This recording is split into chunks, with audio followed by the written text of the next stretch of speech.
What's up, guys? This is my hands-on review of the new DJI Phantom 4 quadcopter.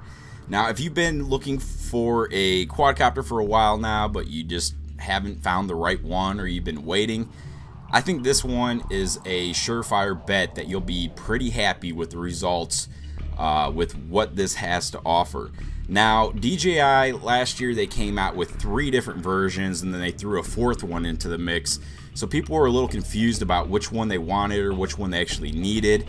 Well, this time they just made one in the Phantom series, and that is the Phantom 4. So no more having to figure out which one you need. This one is the one you need. So they made up your mind for you, and I like that they did that. Real quick, I want to cover some of the features and highlights of this guy. There is tap to fly. That means you have the transmitter and then you have your iPad. You tap on that screen and the quadcopter will fly where you tap.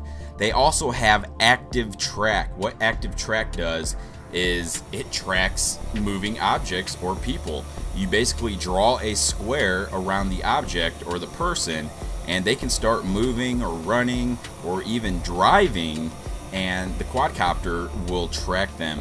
No extra bracelet or phone or transmitter involved. It does it all with the camera and tracking it that way. So there's also a sport mode on this. Now, the last Phantom cruised along pretty well. Well, this one now will hit speeds up to 45 miles per hour, and that can be very handy, especially if you're chasing something or you're trying to get somewhere very quickly. You switch to that sport mode and you can just zip right along. There's also the point of interest, which is awesome for highlighting like buildings. If you want to circle a building or a certain object, get really smooth professional shots that way. They have waypoints, which allows you to tap out your flight before you actually fly. So that's really neat too. And then they have a new smart return to home function. So if you're out and about, you lost your orientation, or you just don't know where this thing went, you can hit that return to home, and that will actually go up and avoid obstacles as it comes back to you to land safely. Now, the Phantom 4 does come with a 4K camera, and the gimbal has been integrated into the actual body of the quadcopter, so you're gonna get smoother shots. And I've flown this in winds up to like 35-40 miles per hour, and it's totally impressive. It's totally smooth, and yeah, it's really nice. They have the light bridge technology, so you hook up your iPad or your iPhone to this, and you can fly up to 3.1, or it's like 3 miles, yeah, about 3.2 miles, 3.1 miles away, and view the footage from the camera directly from your iPad or iPhone right as you're flying in 720p. So that's pretty sweet. They've updated the VPS, the Vision Positioning System.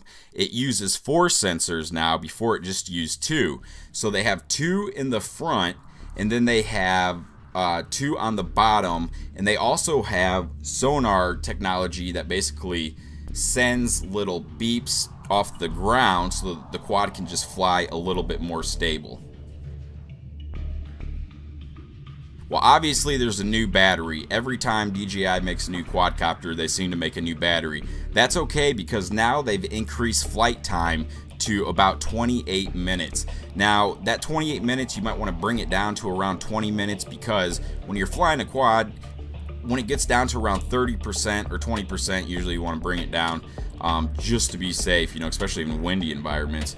But that 28 minutes is probably flying from 100% all the way down to 0%. You get that 28 minutes, but it is improved up to 25% than the Phantom 3 Pro. Now, charge time for this new battery, it's a little bit bigger battery, and I've noticed charge time to be a little bit more than my Phantom 3 Pro.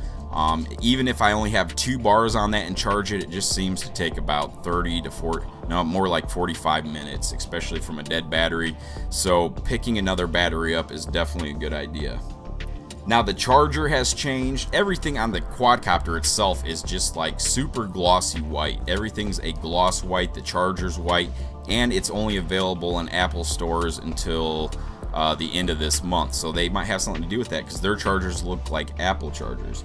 But anyway, something that's really nice about the charger is that you can plug it into the battery either or way, which is really cool. It doesn't matter which way. That's kind of like the lightning port on the iPhone and the iPad. So what else is new? We have the sport mode, so you can fly up to 45 miles per hour. The last one I think only flew 35 miles per hour. We have the ActiveTrack, that is new. The TapFly, that is new. And we have the 2 new sensors for the BPS, and the play button on the transmitter has changed to a pause button. So if you're doing a mission and you want to pause, you just hit the pause button and it will freeze the quadcopter and hold it in its location right there. Now, some other differences from the previous Phantom is that they raised the motors. Now, the reason for this, they said, is so you don't get the props in your shot. Well, that doesn't quite happen. I mean, maybe you won't get them as much, but when you're flying, especially fast, you're still gonna see props, and yeah, it gets crazy. But they did a good job lifting them up a little bit better. They look really good, and the thing is super fast. Now, as for the camera, the differences between the Phantom 3 Pro and the Phantom 4, they said they tweaked the camera. They tweaked the camera to shoot 1080 at 120 frames per second. And I'll put some of that footage up on the screen, and I'm not too impressed by this. Most likely I probably won't use it, but if you need to shoot some slow motion, you do have that capability now, and they might even pass that on to the Phantom 3 Pro and the previous models, I'm not sure. Something that is another big change is that they have the push to release propellers. So these are supposed to be quicker to change, which they are. They're really simple. You just push them on and twist, and then you push them on and twist them off. And this is supposed to help for better braking. The quad does fly faster, so I guess these are supposed to help the quad brake faster somehow.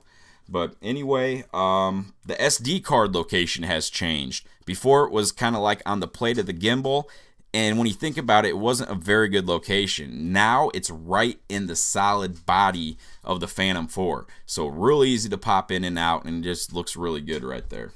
And another slight difference between the Phantom 3 Pro and the Phantom 4 is that the Phantom 4 does take a little bit longer to warm up. It actually has a new doo-doo-doo sound, but there's also, it sounds like an eternal fan that kind of just cools off the innards a little bit. It might take, a few minutes just for it to warm up. So what's in the box? Well, inside the box is actually another styrofoam box, and this styrofoam box actually doubles as a carrying case for the Phantom 4. It is absolutely perfect. They actually have a metal clasp. It's I believe it's cast aluminum, and it's a locking mechanism, so you can lock your Phantom in there and carry it around. I mean, the handle on this thing is actually a really nice handle. It's rubberized on the bottom, feels really good, and it can hold your battery, your Phantom, your transmitter, your iPad mini. It won't hold a full iPad, but it does hold an iPad mini, so it's really nice, and all your props.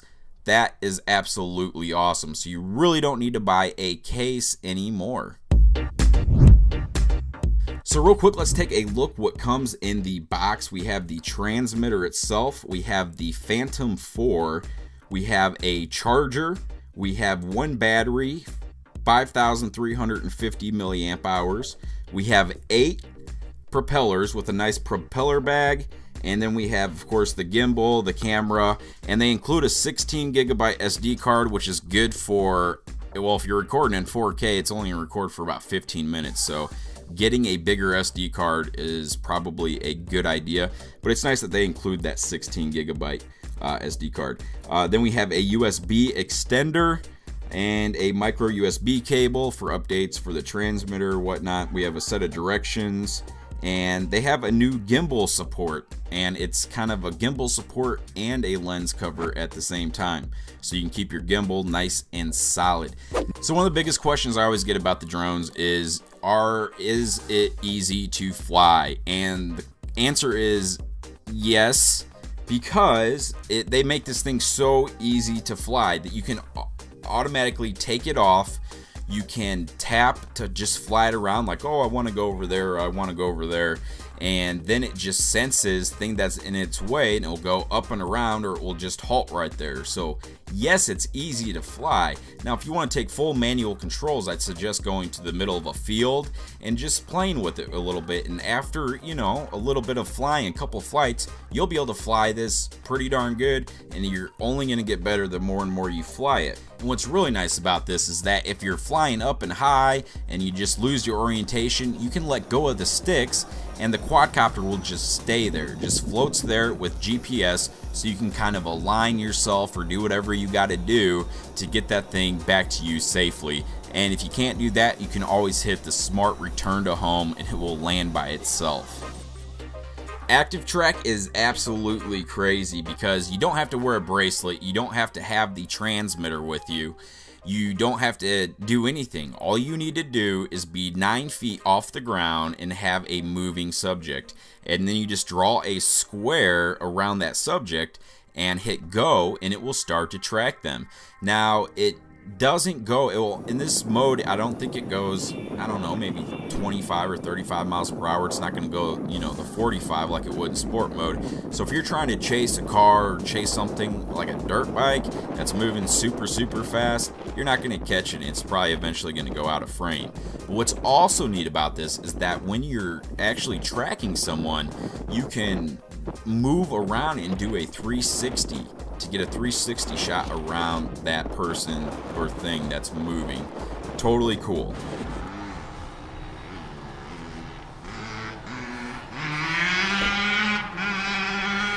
Alright, so see what I did there? I just made a little square around the truck, and now it is tracking.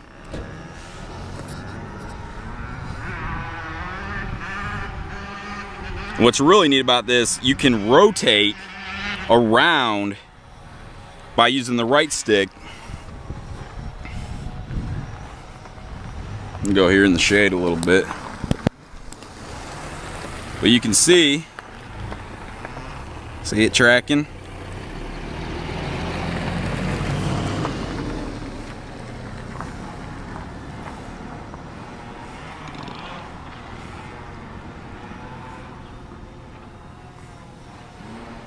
Now watch this. Let me make sure I'm up high enough there.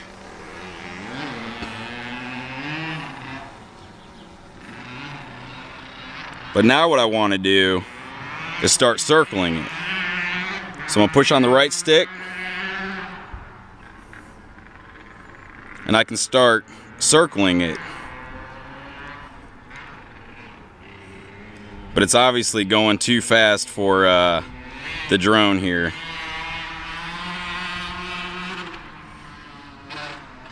You can see it does a really good job there at tracking it.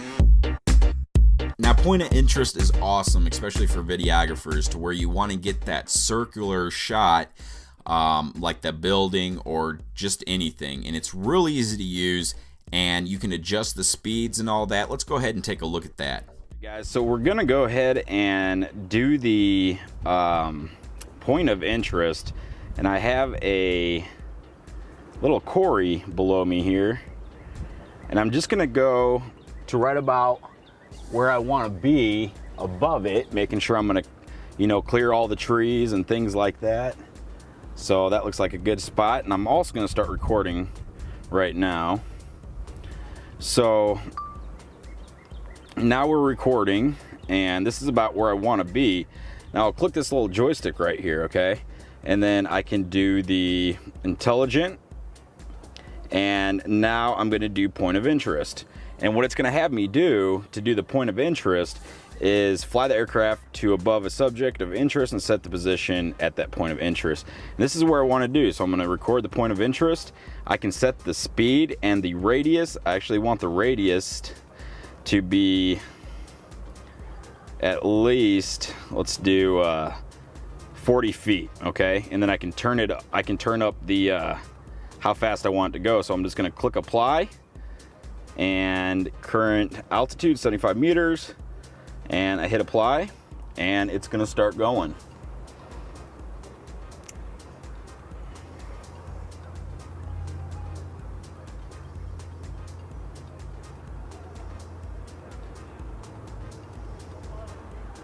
I can slow it down a little bit. I can pan up and down too while I'm circling it.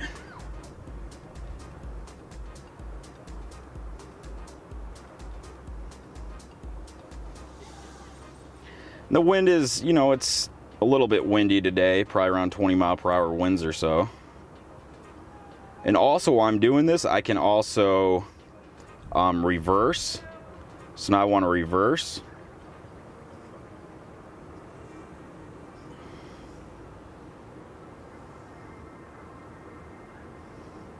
And then I can hit exit. The aircraft will hover after this mode. You just said okay, and boom. And now I can go back to normal, and I'm set to go and fly again. So real quickly, I want to go over the camera specs. The max image size is 4,000 by 7,000, so you can take amazing still shots with this, and the gimbal is just so steady and smooth. You can actually take time lapses with this too. It's just crazy. And I'll put some of that footage up there so you can check out that time lapse. But we can shoot 4K video at 24 frames per second, 25 and 30 frames per second. And like I said, they tweaked the camera to that 1080 by or 1080 at 120 frames per second, and it looks alright, but I'll put some more of that and you can decide for yourself. So is the camera smoother? Yes, it's much smoother. The first 2 days I got this, I had winds up to 45 miles per hour just waiting to fly, and I really didn't want to risk anything, especially with it being so new that it might fly away. I wasn't really too concerned though, because I've flown the Phantom 3 Pro in high winds before, and it's just amazing at how well they hold their position. But definitely don't take your eye off them, and always be ready to correct it, because those gusts of winds will really throw this thing.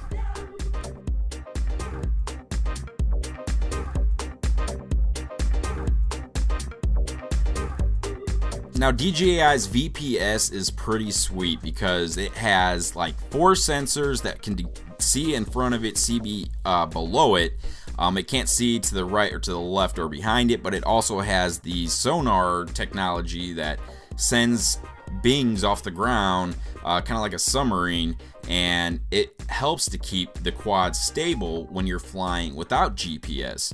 So for flying indoors and that. Now something else that's really neat about this is that it actually, if you're gonna fly into something, it will stop and the transmitter beeps at you. Alright, so I'm gonna go ahead and demonstrate the VPS, the vision positioning sensor. You can see here in front of me it says 14 feet. Now watch as I take this up. I'm gonna back up just a little bit. What I'm gonna do is I'm gonna start flying. See my drone right there? Directly at the barn. So I'm gonna move in just slow, and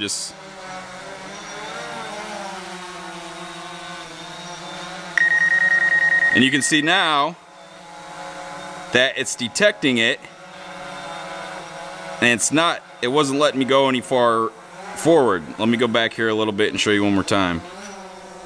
Alright, so here I am. I mean, I know I could probably fly as fast as I wanted to right now, but still, it's just... So you can see the 20 foot, 18 foot. And it's like, no, don't go any further. And the transmitter kind of beeps at you too. And it's not letting me go any further. I can't go forward anymore, so...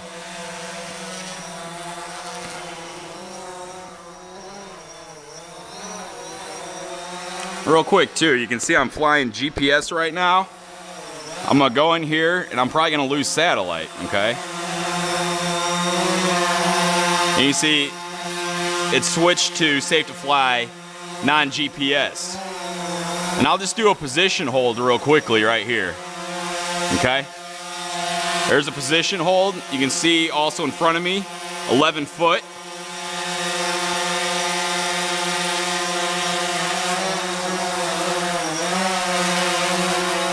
And when I'm flying in here, let's see if it's gonna stop. See, just like that, it just stopped. So let's go back this way. And I'm it says 15 feet. I'm gonna fly. And stops. See? Let's go this way.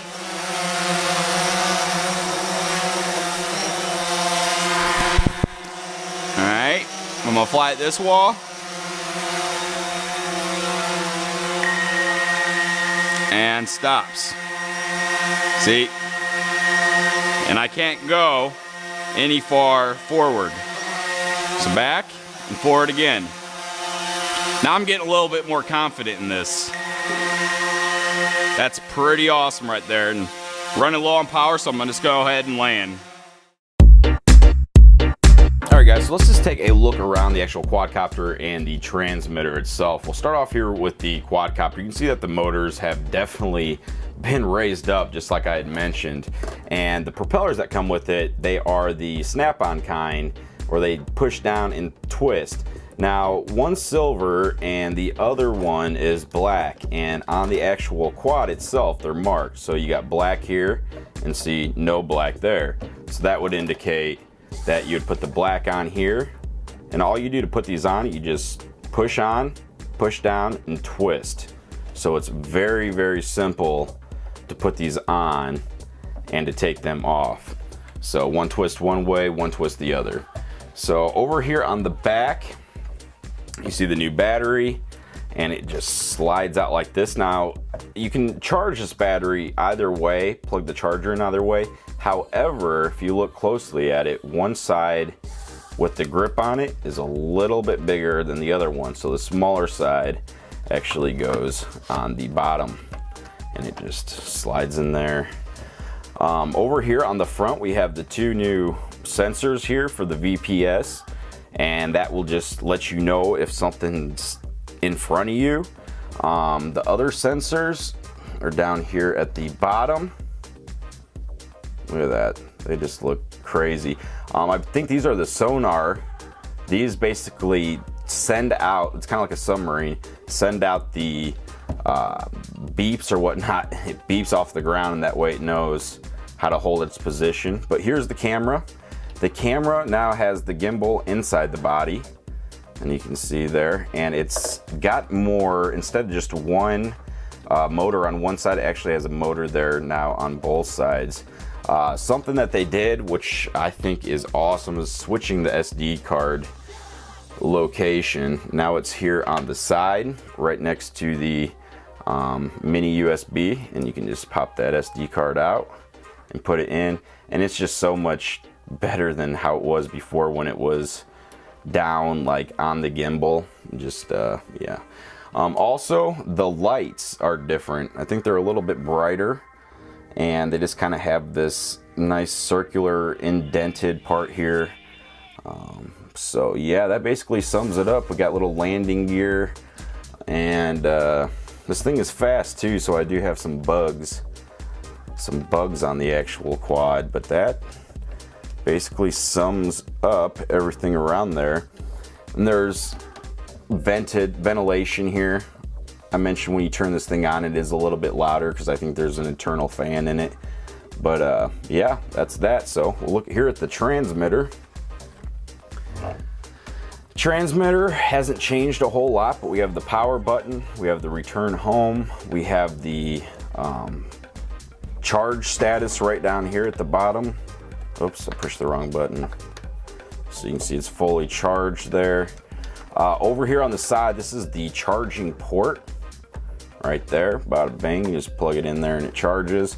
Around here on the back, we got some programmable buttons, and also the USB and the micro USB if you need to update the transmitter or whatever.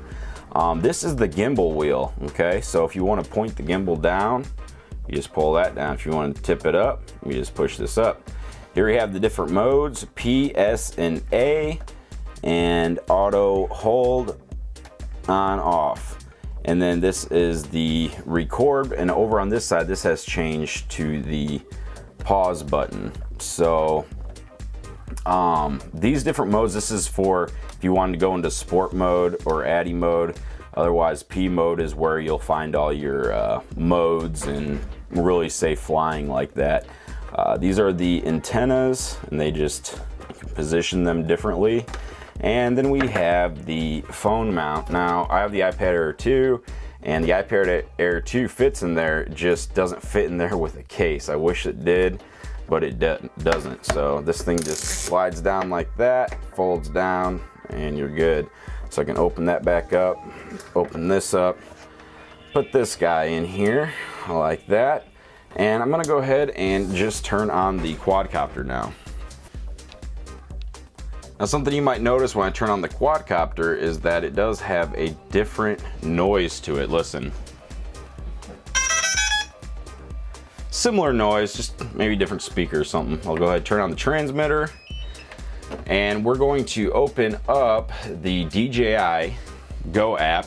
We'll take a quick look around this app because there is lots of things to go through, and I'm just going to cover some of the things. But right now what it's doing, it is warming up.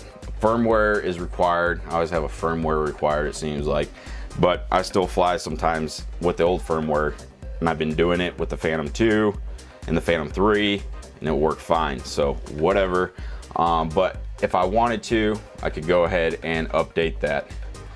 But I'm gonna exit out of this because I just want to go through the app. Right now you can see right here it says 2 feet. Let me flip this around real quick, and I want to show you something. Forward obstacle sensing blocked, and that's because I was too close to that wall. Now you can see it's 3 feet, and I'm too close again. So that's what's working there, and it's working off these sensors right here. So if there's a wall or something, and right now I'm in manual, that's why this is so overexposed.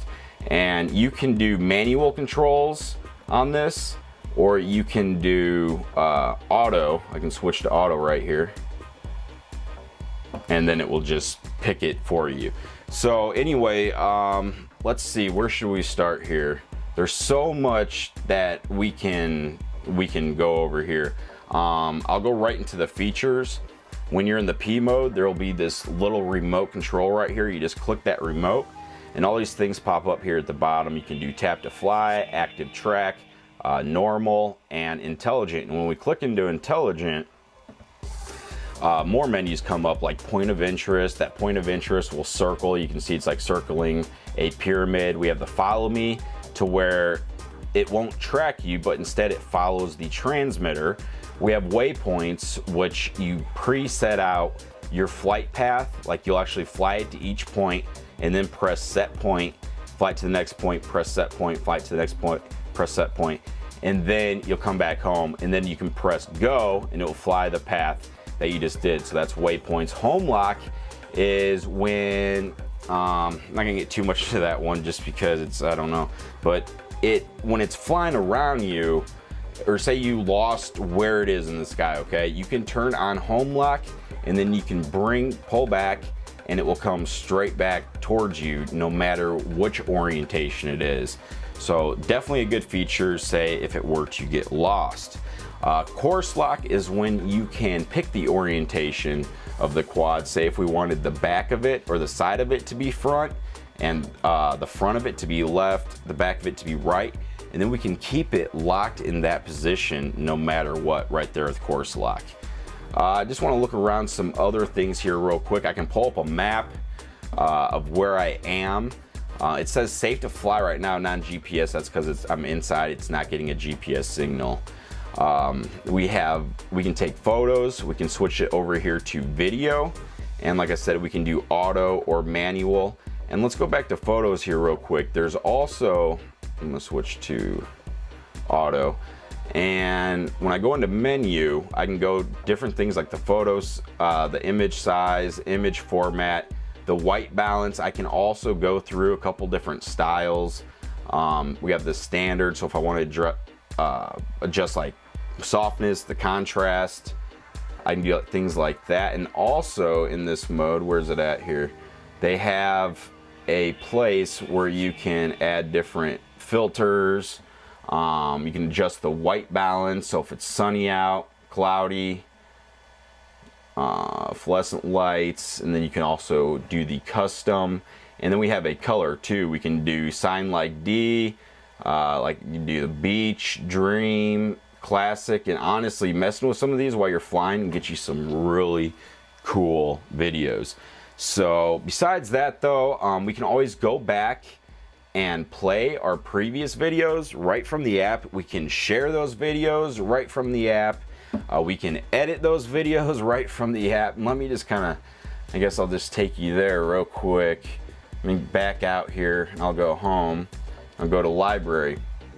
And here in the library now, I can go to previous ones and look, I can cut them right here. Say if I wanted to cut that shot and save. And then what I can also do is add actually music to the background. Let's see here, is this gonna let me up? So now I can go in here and I can add different music. I don't know if you can hear that. So while you're flying, the Phantom 3 or the Phantom 4 doesn't make any noise. So you put some music in the background, make it so much cooler. So anyway, back out of there. This also has so much more features, such as your flight. I can do my flight records right here, and I can see exactly the location I flew, the distance, the time, the max altitude, the photos that I took, and I can actually click on those too, and I can see my flight path. I can actually even zoom out and hit play, and it will refly the flight path, which is just awesome. So that covers I mean, there's so much to do in this app. There's just, I mean, there's even other apps that you can download that will work with this, that will actually map like your property line, your anything. It's just crazy. So there you go, the new DJI Phantom 4. This thing is one heck of a machine, and it is just totally awesome. If you're looking to get into quadcopters and you want to take awesome aerial video and photos and have all the bells and whistles, definitely check this one out. I would definitely recommend it. So that's that. I'll put a link in the description. Thanks for watching.